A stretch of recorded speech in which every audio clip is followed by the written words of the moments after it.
Bismillahirrahmanirrahim. Assalamualaikum warahmatullahi wabarakatuh. Perkenalkan, nama saya Tiani dengan NIM A1J1181058. Pada kesempatan kali ini saya akan menjelaskan materi tentang sistem ekskresi.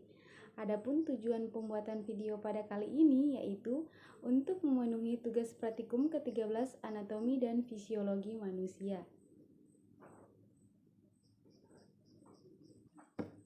Baik, langsung saja. Sistem ekskresi pada manusia melibatkan beberapa organ seperti paru-paru, hati, ginjal, serta kulit.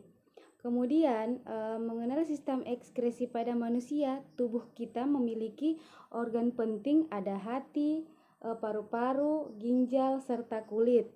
Nah, yang disebut sistem ekskresi yaitu fungsi sistem ekskresi pada manusia adalah melakukan proses pembuangan zat-zat beracun atau sisa metabolisme tubuh kita dan menjaga keseimbangan cairan di dalam tubuh. Misalnya karbon dioksida, tubuh kita memproduksi CO2 karena metabolisme respirasi sel, dan nitrogen yang berasal dari hasil metabolisme protein. Kemudian kedua zat ini sudah agak dibutuhkan, dan nitrogen yang berasal dari hasil metabolisme protein. Kemudian sama tubuh kita, sehingga jika tidak dikeluarkan maka zat tersebut akan jadi racun di dalam tubuh kita atau pamhiferan. Kemudian kita dan akhirnya darah kita bakal jadi lebih asam.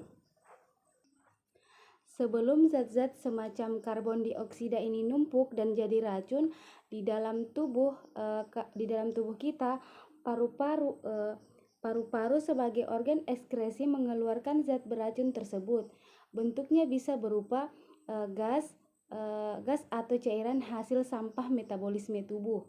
Kemudian sampai di sini sudah kenapa bisa sistem ekskresi penting banget. Nah, biar kita pahami, makin paham, mari kita bahas organ-organ apa saja yang termaksud sistem ekskresi dan apa saja fungsi dari sistem ekskresi pada manusia. Nah, yang pertama itu sistem ekskresi pada paru-paru.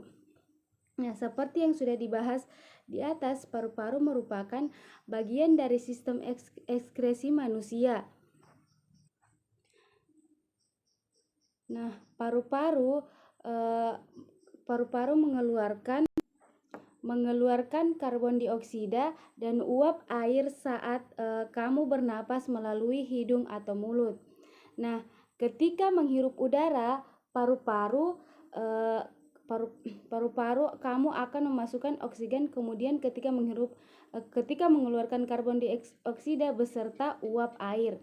Nah, udara yang masuk melalui hidung akan masuk menuju trakea, kemudian melalui tenggorokan, dan dari sana udara akan dipilih ke saluran-saluran udara atau bronkus dan memasuki paru-paru. Nah, kemudian udara yang kita hirup akan dipilih lagi ke dalam bronkiolus dan menuju kantong udara atau alveolus. Nah, di sini terjadi pertukaran antara oksigen dan karbon dioksida. Nah, oksigen dalam alveolus kemudian akan diserap oleh pembuluh darah dan disalurkan ke jantung. Kemudian yang kedua itu ada sistem ekskresi pada hati. Nah, hati merupakan sistem ekskresi yang menjadi pusat sortasi zat-zat yang ada di dalam tubuh manusia. Zat yang akan disaring berasal dari sistem pencernaan. Kemudian sistem ekskresi hati ini dia berfungsi memilih zat-zat mana saja yang masih berguna bagi tubuh yang harus dibuang dan harus diolah lagi. Kemudian yang ketiga yaitu sistem ekskresi ginjal.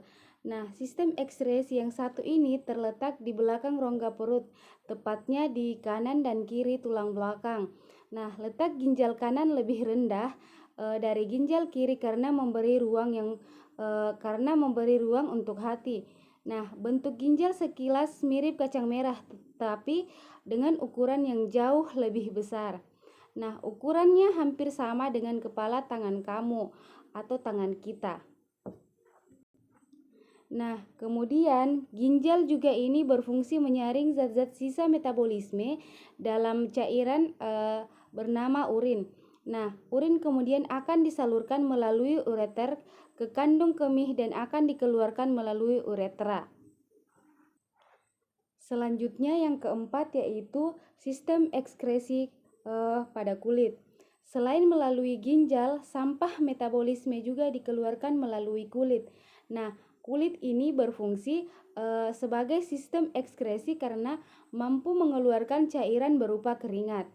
Nah, keringat ini dikeluarkan oleh kulit melalui kelenjar keringat atau glandula suderifera yang terletak di lapisan dermis kulit. Nah, kelenjar keringat ini akan mengeluarkan 5-10% cairan dari seluruh sisa metabolisme tubuh.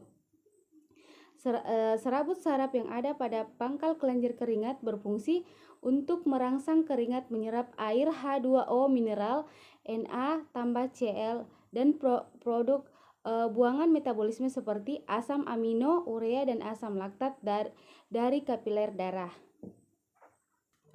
Baik, itulah materi yang dapat saya jelaskan. Kurang dan lebihnya mohon dimaafkan. Wabillahi taufiq wal hidayah. Wassalamualaikum warahmatullahi wabarakatuh.